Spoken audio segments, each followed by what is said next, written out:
कि पहला स्टेप जो है वही सारी की सारी जो ये रेड पड़ी थी उसको खत्म कर रहा है। उसमें इन्होंने पहले पॉइंट में लिख दिया no FIR bar registered in this record, that is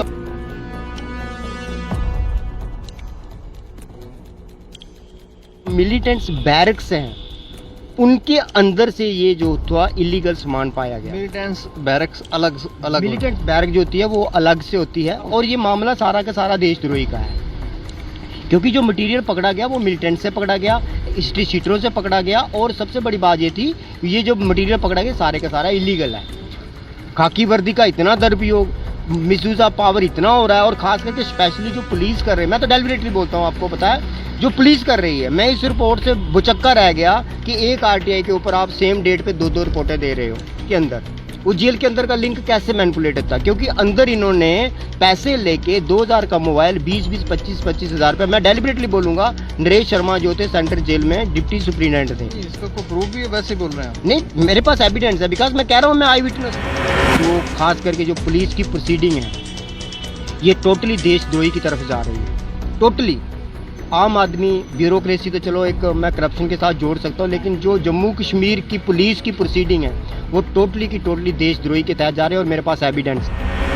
मैं सच कह रहा हूँ कि मुझे शर्म आ रही है कि मैं हिंदुस्तानी हूँ कि अगर हिंदुस्तान की जेल के अंदर पुलिस ऐसा सिस्टम करे और इन रिटर्न दे रही है, there is a no FIR lodge. 500 बंदा आपने पूरी रात खड़ा रहा बॉर्डर पे, रेड मारी आपने 10 DSP का साथ करे, फिर आप FIR नहीं लॉज कर रहे हैं और इलीगल मटीरियल पकड़ा है आपने जेल के अंदर से, और वो भी सेंट्रल जेल के अंदर से। नमस्कार दोस्तों, मैं हूं दीपक सिंह, दैनिक सवेरा समाचार से।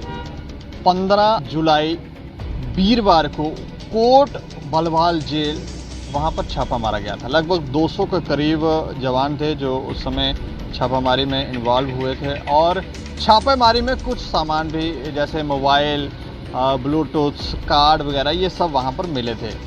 लेकिन उसके बाद कई ऐसी खबरें आई जिसमें ये भी कहा गया कि इसमें पहले से ही जेल के अंदर जो कैदी थे उनको पहले ही भनक लग गई थी कि छापा जो है वो पड़ने वाला है। इसके अलावा जेलर को भी शायद पहले से ही इन्फॉर्मेशन पहुंच गई थी कि वो छापा जो है वो पड़ने वाला है। तो कई सवाल उठे लेकिन जवाब कोई नहीं है। एक बार फिर हम इस विषय पर चर्चा करेंगे। चर्चा करने के लिए हमारे साथ हैं राजकुमार जो RTI एक्टिविस्ट हैं। सर, आपका बहुत बहुत स्वागत है। धन्यवाद। अच्छा, मैं जानना चाह रहा हूँ ये जो जेल में छापा पड़ा है इसकी कोई आपको भी कोई है डिटेल आपके पास? हाँ जी, मैंने पेपर में पढ़ा था, लेकिन जो 2019 में रेड पड़ी थी मैं उसका आई विटनेस हूँ। मतलब आप आई विटनेस अंदर थे जेल में? मैं उस टाइम जेल में था। जेल में क्यों थे, क्या किया आप? वो मेरे ऊपर एक मतलब अनऑफिशियली अनलॉज एक FIR IT एक्ट की लगाई थी जिसकी 66A की सुप्रीम कोर्ट हेयरिंग कर रहा है, उसी में मेरे को भी इन्होंने मतलब फेक FIR के तहत रखा था। पर छोड़िए, वो एक अलग मैटर है। कोर्ट ने बरी कर दिया आपको? नहीं, वो अंडर ट्रायल है और 1.5 साल से, देखो कुदरत का निज़ाम है, जब से मैं बाहर आया हूँ बेल पे, कोर्ट अभी तक खुले नहीं है और वो है ही फेक है और सुप्रीम कोर्ट की जजमेंट आ रही है, वो है ही फेक। IT एक्ट ही नहीं है। जो सुप्रीम कोर्ट है वो 2015 में 66 एक्ट जो है वो ख़त्म कर चुकी है, जम्मू कश्मीर का 2020 में आया है, तो छोड़ो वो अलग मैटर। अब हम मैटर की बात करें कि ये जो मैटर है कोट बलवाल में जेल पर रेड पड़ी, जो पिछली रेड पड़ी थी वो लगभग 19 जनवरी 2019 में पड़ी थी, 2019 में पड़ी थी और उस टाइम मैं जेल में था। हमारी बैरक के अंदर उस टाइम कम से कम 11 से 12 लोग थे। एक आदमी जो था वो दूसरी बैरक में था, क्योंकि एक ब्लॉक के अंदर 4 बैरकें होती हैं, जो 2 बैरकों के अंदर अलग अलग जो लोग थे। दूसरी बैरक जो थी उसमें से एक आदमी था वो महाराष्ट्र से है, वो उससे मोबाइल पकड़ा था। एक आदमी छन्नी से था, वो तीनों 2 भाई और एक बाप है, उनसे भी एक मोबाइल पकड़ा था। अच्छा। लेकिन जब मैं बाहर आया तो मैं आई विटनेस था। ये सारी जो मैनिपुलेटिंग प्रोसीजरिंग होती है ये थ्रू द प्रॉपर चैनल जो वहाँ पे डिप्टी जेलर होते हैं, मैंने नाम भी डाला था, उनका नाम है नरेश शर्मा, वही सारा कुछ ये डील करते हैं। वही अंदर कैसे ले जाते हैं, किस तरह से ले जाते हैं, क्योंकि उनकी एक अंदर परचेज कमेटी है जो बाहर से मटेरियल खरीद के अंदर ले जाते हैं। वो पूरा एक सेटअप है, वो कितने आदमी उसके साथ जुड़े हुए हैं, ये सारा का सारा ये जेल मेन्यू के मुताबिक सारा जो मटेरियल है सारा अंदर जाता है, लेकिन जाता इलीगल है। अब जो लीगल और लॉ पॉइंट ये था कि जो मिलिटेंट्स बैरक्स हैं उनके अंदर से ये जो था इलीगल सामान पाया गया। मिलिटेंट्स बैरक्स अलग अलग मिलिटेंट बैरक जो होती है वो अलग से होती है, उसमें जो जर्नल लोग होते हैं खास करके जो अंडर ट्रायल होते हैं उनको अलग से रखा जाता है, लेकिन वो खूंखार की लिस्ट में आते हैं क्योंकि उनका एक माइंड सेटअप होता है, उनके साथ किसी ने बोला नहीं तो उन्होंने जेल के अंदर ही काटा नहीं, क्योंकि उनको पता होता है कि हम यहाँ पे पूरी ज़िंदगी के लिए बैठे, हमें जमानत तो मिलनी नहीं है क्योंकि सेडिएशन का मामला है। लेकिन उनके साथ भी कुछ लोग इन्होंने जो थे हिस्ट्री शीटर जो मतलब जो सेटिंग अप करके इनकी सेटिंग के साथ जेल मेन्यू की वायलेशन करके जो जेल सेटिंग उसके तहत वो उन्होंने अंदर उनको सेटअप किया होता है, रखे होते हैं। तब उस छापामारी में ये बात भी सामने आई थी। उस छापामारी में ये बात भी सामने आई थी। उस समय छापामारी में 200 लोग थे, 200 ही जवान नहीं, गए? उस टाइम जब छापामारी थी, जहाँ तक मेरी अपनी असेसमेंट है, कम से कम जो कांस्टेबल तबका था वो कम से कम 500 से कम नहीं था। सिर्फ कांस्टेबल 500 थे? 500 से कम नहीं था। और जो ऑफिसर रैंक है, मतलब मैं कह सकता हूँ कि जो एसपी डीएसपी रैंक थी वो 10 से नीचे नहीं थे। तो उनके नीचे फिर 2-4 एसएचओ थे, फिर आईओ थे। मैं 2-4 आईओ को भी जानता था क्योंकि वो पुलिस लाइन में हाजिर थे, पहले कहीं और उनकी पोस्टिंग थी। तो जो पहली रेड पड़ी उसमें कम से कम 500 सवा 500 का जो पूरा एक काफिला था और कम से कम 15 गाड़ियाँ गई थी रात को 2 बजे। रात को 2 बजे 15 गाड़ी गई थी। और वैसे तो बैरक का टाइम होता है सुबह 6 बजे 6:30 बजे बैरक खुल जाती है। अच्छा। लेकिन उस दिन 10 बजे तक बैरकें नहीं खुली, जो अंदर थे वो अंदर ही रह गए, उनकी प्रॉपर चेकिंग हुई सब। आपकी भी चेकिंग? हाँ, मेरी भी चेकिंग हुई थी, मैं कोई उनके लिए स्पेशल थोड़ी था। नहीं, क्या कहते हैं नहीं आरटीआई एक्टिविस्ट है? नहीं, वो देखो जेल मेन्यू के मुताबिक वहाँ पे अगर कोई गया है तो वो बीइंग अक्यूज्ड जा रहा है। अभी वैसे तो मैं अंडर ट्रायल था, मेरे लिए तो जो उन्होंने मुझे हरासमेंट की वो बाद की बात है, वो बीइंग ए कास्टिज्म की वो बात देखेंगे जब ये एफआईआर के ऊपर ट्रायल शुरू होकर देखेंगे, क्योंकि वो कोर्ट को देखना है ना, कोर्ट ने तो जो करना। पर हम बात कर रहे हैं कि जेल के अंदर रेड पड़ी। हाँ, ठीक है। जो जेल के अंदर रेड पड़ी एज फॉर लॉ आपने कम से कम इसमें अगर देखेंगे जो मेरे पास आरटीआई के तहत रिपोर्ट आई है, जो मेरे पास दूसरी बार रिपोर्ट आई है, एक बार 2019 में आ गई जो एसडीपीओ और एसपी रूलर दे रहे हैं और मैनिपुलेटेड है, नॉट एज पर डॉक्यूमेंट। ये मैनिपुलेटेड अपने लेवल पे बना लेते हैं। एक ही दिन में एसडीपीओ रिपोर्ट दे रहा है, एक ही दिन में एसपी रूलर रिपोर्ट दे रहा है और एक ही दिन में जो है एसपी हेडक्वार्टर जो है वो बाई पोस्ट मुझे रिपोर्ट भी दे रहे हैं। कितनी मतलब इनकी मैनिपुलेटिंग और कितना ये अपने आप एक दिन में नहीं दे सकते? एक दिन में दे सकते हैं सर, मैं नहीं कह रहा हूँ नहीं दे सकते हैं, लेकिन जो पोस्टल डिपार्टमेंट का रूल है, पहले दिन आप रजिस्ट्री बुक करेंगे, दूसरे दिन वो मेरे अगर अर्ली टू अर्ली कर लो तो दूसरे दिन वो मेरे पोस्ट ऑफिस पहुंचेगी, तीसरे दिन वो डिलीवर होगी। तो एक ही दिन में सारा कुछ इन्होंने सेटअप कर लिया। उसको भी छोड़िए, 2019 की रिपोर्ट कुछ और कह रही है, उसी आरटीआई का 2020 में फिर जवाब दे रहे हैं। अच्छा। 2020 में फिर जवाब दे रहे हैं, उसमें इन्होंने एक डिटेल मेंशन की है कि पहला स्टेप जो है वही सारी की सारी जो ये रेड पड़ी थी उसको खत्म कर रहा है। उसमें इन्होंने पहले पॉइंट में लिख दिया no FIR bar registered in this record. That is ये दिखाओ जरा हमारे कैमरा पे। दैट इज द हाँ, ये देखें। अच्छा, that is the open violation of the act jail menu and also criminal condemned of the honourable Supreme Court. ये लास्ट वाला दिखाए। ये sub divisional police headquarter Akhnoor की रिपोर्ट है। ये जो पुलिस स्टेशन था वो पुलिस थाना घड़ोटा था, क्योंकि एफआईआर तो वहाँ लगनी थी। कोट बलवाल जो है वो घड़ोटा थाने में पड़ती है, तो एफआईआर तो वहाँ लगनी थी अंडर रूल। ये एसडीपीओ अखनूर की रिपोर्ट आ रही है कि ये मटेरियल हमने पकड़ा, लेकिन ये जो रिपोर्ट है क्या इस मटेरियल ये रिपोर्ट जो है कुछ हद तक तो ठीक है, लेकिन इसमें भी जो 3-4 मेन चीज़ें थी जिनके साथ एक नेक्सिस चलता है, जो आपने देखा होगा। ये अपने जनाब नागरमल चौधरी साहब हैं, इनके घर में रेड फायरिंग हुई, तो जो इनका लिंक है वो कहाँ जाके जुड़ा? जेल के अंदर। वो जेल के अंदर का लिंक कैसे मैनिपुलेटेड था? क्योंकि अंदर इन्होंने पैसे लेके 2000 का मोबाइल 20-20, 25-25 हज़ार रुपये, मैं डेलिबरेटली बोलूँगा, नरेश शर्मा जो थे सेंट्रल जेल में डिप्टी सुप्रीटेंडेंट थे। इसको तो प्रूफ भी वैसे बोल रहे हैं? नहीं, मेरे पास एविडेंस है, बिकॉज मैं कह रहा हूँ, मैं आई विटनेस। 2-2 हज़ार का मोबाइल जो है वो आपने 20-20 हज़ार रुपये में बेचा हुआ है। अच्छा। जेल के अंदर। नहीं तो इतने पैसे उन कैदियों के पास कहाँ से? कैदियों का है कि जब जो एक हिस्ट्री शीटर होता है ना, जब वो बाहर से 25-30 लाख रुपया एक केस का ले रहा है, 307 का ले रहा है, 306 का ले रहा है या 302 का ले रहा है, तो वो आराम से 5-7 लाख रुपया खर्चता है, तो आराम से बैठ के खाता उधर, क्योंकि वहाँ पे परचेज कमेटी है। अपनी मर्जी से खाओ, अपनी मर्जी से जो मर्जी आपका जी करे वो करवाओ। चूल्हे वो प्रोवाइड करवाते हैं, लंगर के अंदर सारी आइटमें वो प्रोवाइड करवाते हैं। इनफैक्ट के जो इन्होंने उस टाइम जो 2019 में रेड पड़ी थी, वो छोटे गैसी चूल्हे नहीं होते, छोटे छोटे जो क्या कहते हैं उनको, जो किलो 1.5 किलो के होते हैं, वो भी अंदर से पकड़े गए थे। भट्टियाँ पकड़ी गई थी, कोयला पकड़ा गया था। जो बाहर 4-5 रुपये 10 रुपये किलो कोयला, अंदर 25-30 रुपये किलो कोयला बेचते हैं। ये मटेरियल वो इतना महंगा बेचते हैं, इतनी कमाई करते हैं कि वो बात की बात है। लेकिन ये सेटअप सारा जो है ये डिप्टी जेलर की तरफ से चलता था, क्योंकि उस टाइम तो जो जेलर थी वो रजनी सहगल जी थी। रजनी सहगल ऑलरेडी अक्यूज्ड है, उनके ऊपर एक पहले ही चार्ज लगा हुआ है, जो अभी भी मेरे ख्याल अंडर इंक्वायरी, दोबारा इंक्वायरी हुई है उसके खिलाफ, जो इनको वहाँ से क्लोजर रिपोर्ट फाइल की थी, लेकिन कोर्ट ने उसको रिजेक्ट कर दिया कि हम क्लोजर रिपोर्ट नहीं मानेंगे। ये पहले उनके ऊपर इंक्वायरी चल रही है, तो चार्जशीट भी लगी है। तो ये सारा सेटअप है, मैं कहता हूँ कि एक आम आदमी नहीं करता है, क्योंकि वो जो उनका चैम्बर है इतना स्ट्रांग है। जब एक विजिटर मिलने के लिए जा रहा है अपने कैदी सके संबंधी को, तो उसको 3 चैनलों से गुजरना पड़ता है। मेन गेट की वो क्या कहते हैं चेकिंग होती है, फिर चैम्बर होता है, फिर जो अंदर जो होती है उसमें 3 तरह की चेकिंग होती है। तो मैं नहीं समझता हूँ कि ये मोबाइल या सिम जो है आसानी से, मतलब जो मटेरियल होता है, फ्रूट्स वगैरह होते हैं, कपड़े होते हैं, उनको सबको खोल के एक एक करके चेक किया जाता है। तो फिर आप मान सकते हैं कि मोबाइल अंदर चला गया।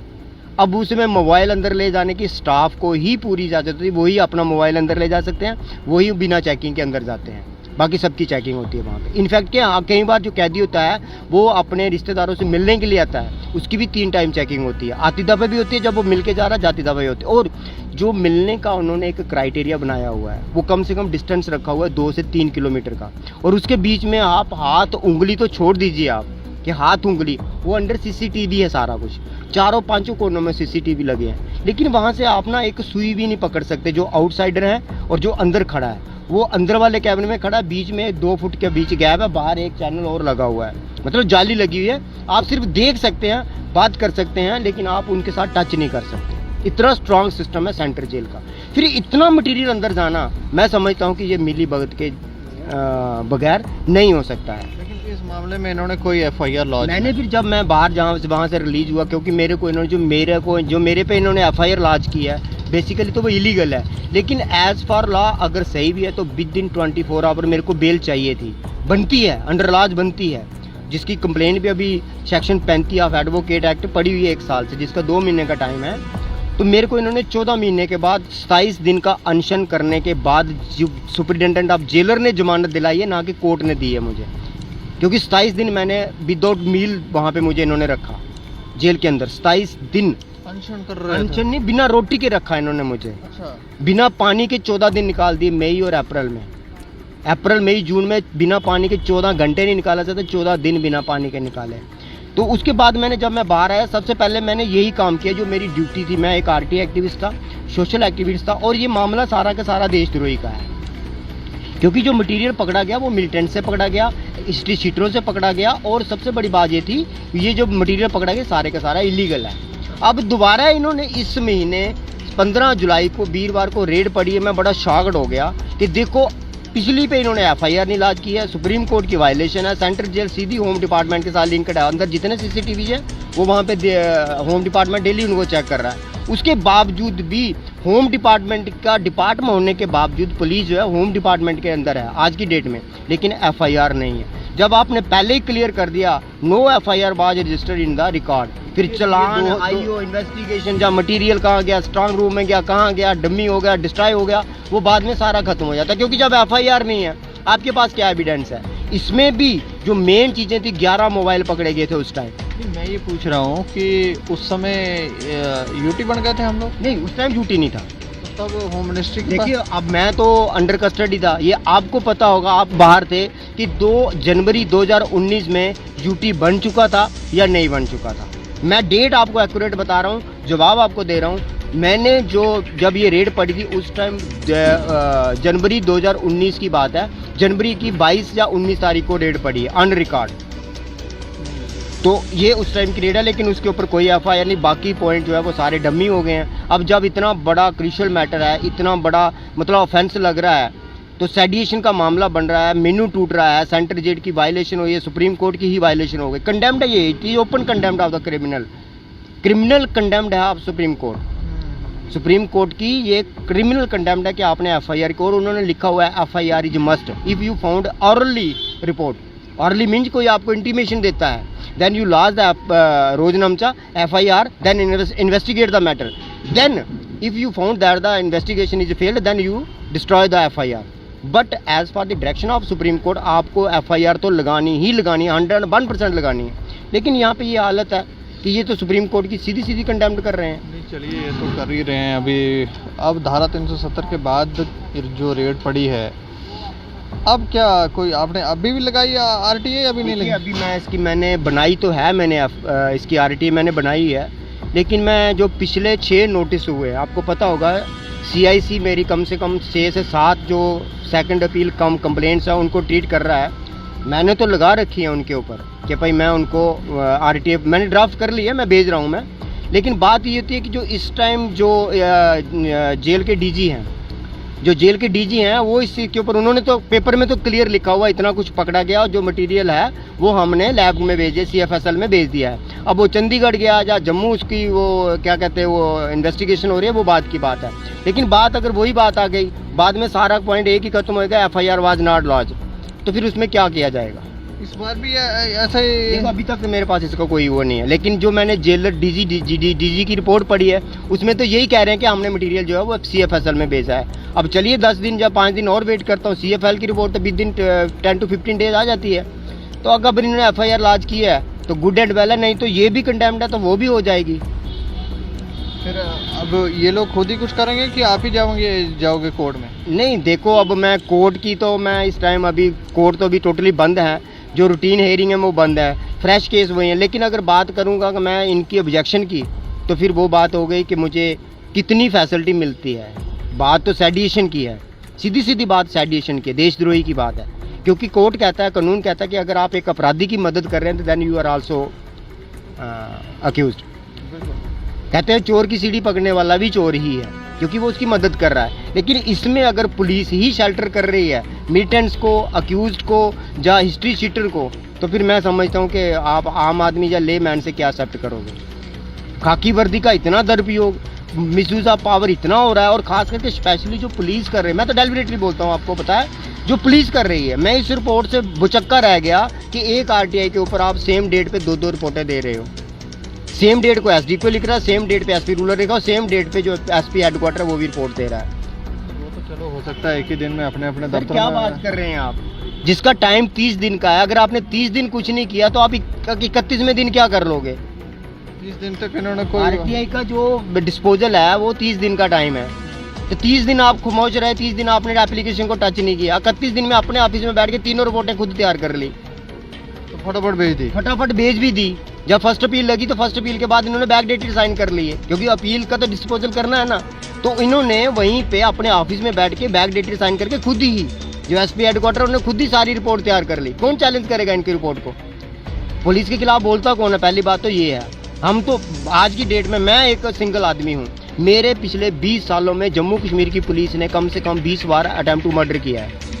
मैंने वहाँ वैष्णो देवी का केस इन पर्सन चैलेंज किया हुआ है हाई कोर्ट के अंदर, OWP 12/2016, और मुझे दबाने के लिए हाई कोर्ट ने ही जुडिशरी रजिस्ट्रार को नोटिस भी किया हुआ है कि भाई आपने ऐसा ऐसा किया, उसका जवाब दो। जब जुडिशरी रजिस्ट्रार को एक्सप्लेनेशन फाइल किया, बाय द अलो करा दे, ऑनरेबल जस्टिस लो करा दे, उसके बाद मेरे पे कॉन्स्पिरेंसी आई, IT एक्ट के तहत फेक केस बनाया, जेल में डाल दिया, पीछे डिस्पोज ऑफ कर दिया, पिटिशनर इज नॉट इंटरेस्टेड।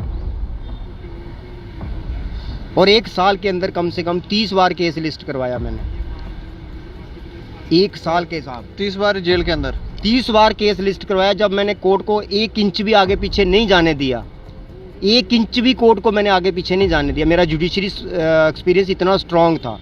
तो उन्हें फिर मेरे पे कॉन्स्पिरेंसी लगाई, और चार्ज क्या लगाते, क्योंकि मैं किसी से बोलता नहीं था, उधर जाता था मैं, कार्ड मेरे पास था, हेयरिंग के लिए जाता था। तो इन्होंने फिर मेरा मोबाइल वहाँ से छीना, वहाँ पे कुछ इलीगल अपडेट किया, तो IT एक्ट के तहत केस बनाया। IT एक्ट 2015 में ऑनरेबल सुप्रीम कोर्ट रद्द कर चुका है। जो सेक्शन मेरे पे लगाई गई है वो 2015 में रद्द हो चुका है। स्टेट का जो रूल है वो 2020 में आ रहा है, मुझे 2018 में बुक किया जा रहा है। ये तो हालत है जुडिशरी की। एंड जो FIR लॉन्च की है वो 156 की है, ना कि 154 की है। और जिसके ऊपर एफआईआर लॉन्च की वो डॉक्यूमेंट दोनों मैंने आज की डेट में एसएसपी को दिए हैं कि ये दोनों में से एक गलत है, एफआईआर लॉन्च करो। वो भी एसएसपी नहीं कर रहा। ये मैटर जो था ये जेल का मैटर है। जेल के अंदर क्या कुछ हो रहा है, मेरे ख्याल से अब डीजी साहब अगर एक्शन ले रहे हैं, मैं उनको रिक्वेस्ट भी करता हूँ आपके माध्यम से, ऑनरेबल एलजी साहब को भी मैं आपके माध्यम से रिक्वेस्ट करता हूँ कि जो खास करके जो पुलिस की प्रोसीडिंग है ये टोटली देशद्रोही की तरफ जा रही है। टोटली आम आदमी ब्यूरोक्रेसी तो चलो एक मैं करप्शन के साथ जोड़ सकता हूँ, लेकिन जो जम्मू कश्मीर की पुलिस की प्रोसीडिंग है वो टोटली की टोटली देशद्रोही के तहत जा रहे हैं। और मेरे पास एविडेंस है। आज की डेट में चंदन कोहली जी से मैं पूछना चाहता हूँ, he is a public servant, why he blocked me, why he blocked me being a SSP. अगर मेरे को रात को कोई परेशानी होती मैं किसको फ़ोन करूँ? डीजी दिलबाग सिंह से मैं पूछना चाहता हूँ, being a common man, being a citizen, I am a permanent citizen of the country as well as state, मुझे बताया डीजी साहब ने क्यों मुझे ब्लॉक किया हुआ है? डीआईजी मुकेश सिंह जो है रूलिंग है, मुझे बताएं वो क्यों ब्लॉक करके बैठे हुए हैं? मैंने किसको बताना है? बहुत ज़्यादा फ़ोन करते होंगे एसएचओ नहीं, वगैरह? फोन करने का सर एक प्रोसेस है। मैं आपको लीगल पॉइंट दे रहा हूँ। मेरी एफआईआर है, मुझे डिस्पोजल चाहिए। अगर डायरेक्ट नहीं दिख रहा है तो डिस्पोज आप कर दीजिए, पर मेरे जो एविडेंस है मेरे उसको ट्रीट करो ना। दो एविडेंस, दोनों डॉक्यूमेंट एक एसएचओ ने इशू किए, मैंने नहीं किया, आपने नहीं किए। एसएचओ ने 2 डॉक्यूमेंट इशू किए। मैंने कहा उसको कहा कि दोनों डॉक्यूमेंट कैसे हो सकते हैं? बताइए मुझे, एक आदमी के 2 डॉक्यूमेंट कैसे हो सकते हैं? और दोनों आपने इशू किए हैं, इनमें से एक गलत है, बताओ कौन सा है? और दोनों जो पुलिस ने तैयार किए हैं। अब उनका एसएचओ फंस रहा है, दोनों एसएचओ फंस रहे हैं, उन्होंने कंप्लेंट को दबा दिया। तो एविडेंस क्या चाहिए आपको? जब मैं डॉक्यूमेंट दे रहा हूँ कि ये एसएचओ ने जारी किया है, तो एसएचओ को डॉक्यूमेंट एसएचओ को पूछना या मुझे पूछना है आपने? चलिए वो बहुत लंबा मैटर है, लेकिन हम जिस बात पर बात कर रहे थे इसके ऊपर अभी आप क्या मतलब आप क्या सोचते हैं, क्या विचार है? अभी जो लेटेस्ट हुआ है, मैं पूरी ट्राई कर रहा हूँ कि मैं इस मैटर को before the home department, proper channel और contempt of the honourable Supreme Court, not ordinary criminal condemned of the honourable Supreme Court. I am committed for road to honourable Chief Justice of India under the 1971 of the criminal act, criminal condemned of the court, उसके तहत लिख रहा हूँ। और उसकी copy मैं जहाँ तक हो सका मैं बार काउंसिल ऑफ इंडिया को भी कर रहा हूँ, और जो इसके रिलेटेड जो सुप्रीम कोर्ट की बार है उसको भी कर रहा हूँ। इनफैक्ट स्पेशली मैं प्रशांत भूषण जी को कर रहा हूँ, क्योंकि उनको पेनल्टी लगी है कंडेम्ड ऑफ कोर्ट। लेकिन यहाँ पे कंडेम्ड ऑफ कोर्ट 1971 की ओपन वायलेशन है बाय द पुलिस। ये मैटर इतना क्रिटिकल था, इतना क्रूशियल था कि अंदर इलीगल इतना सामान, आप पढ़ लीजिए ये कितना सामान है। ये पैराग्राफ नंबर 3 जो है इतना बड़ा है, और इसमें भी इन्होंने मोबाइल और सिम कार्ड जो है वो इन्होंने शो नहीं किए हुए हैं। लेकिन मैं आई विटनेस था। अब पुलिस तो कहेगी हम भी आई विटनेस है, तो मैं भी आई विटनेस था, तो नेचुरली मेरा तो रिकॉर्ड है। आपका तो रिकॉर्ड ही खत्म हो गया जब आपने एफआईआर ही नहीं लगाई, तो आपका रिकॉर्ड खत्म हो गया। आप एक आदमी थे या 15-20 आदमी थे, वो तो रिकॉर्ड है सीसीटीवी की फुटेज। अब 2019 की हार्ड डिस्क तो मेरे ख्याल सेंटर में पड़ी होगी, उसको अगर आप चेक करना चाहो कर सकते हो। हार्ड डिस्क चेक कर लो कितने आदमी थे, 16 से 18 बैरके हैं, तो कर लो कितने आदमी थे। लेकिन कहने का मतलब ये है कि ये सारा प्रोसेस जो है, अगर मैं समझता हूँ कि आप एक देशद्रोही का मामला लाते हो या क्रिमिनल, पुलिस का काम क्या है? आम आदमी को सुरक्षा देना, या कि आम आदमी की हत्या करना, या आधा आम आदमी को एक अपने सेफ्टी के लिए क्रिमिनल को वायलेट करके तो अपने आप को बचाना? ये कहाँ का जस्टिस है? अगर आपको लग रहा है कि मैं देशद्रोही हूँ, आपको लग रहा है मैं क्रिमिनल हूँ, तो आप फिर आईटी एक्ट में कहाँ जा रहे हैं? मेरे खिलाफ एफआईआर लॉन्च कीजिए, आपके पास एविडेंस है तो करिए एफआईआर लॉन्च। बट चीज़ ये है कि इनको शेल्टर करने वाला भी कोई एक एजेंसी है। पुलिस को मॉनिटरिंग करने वाला कौन है?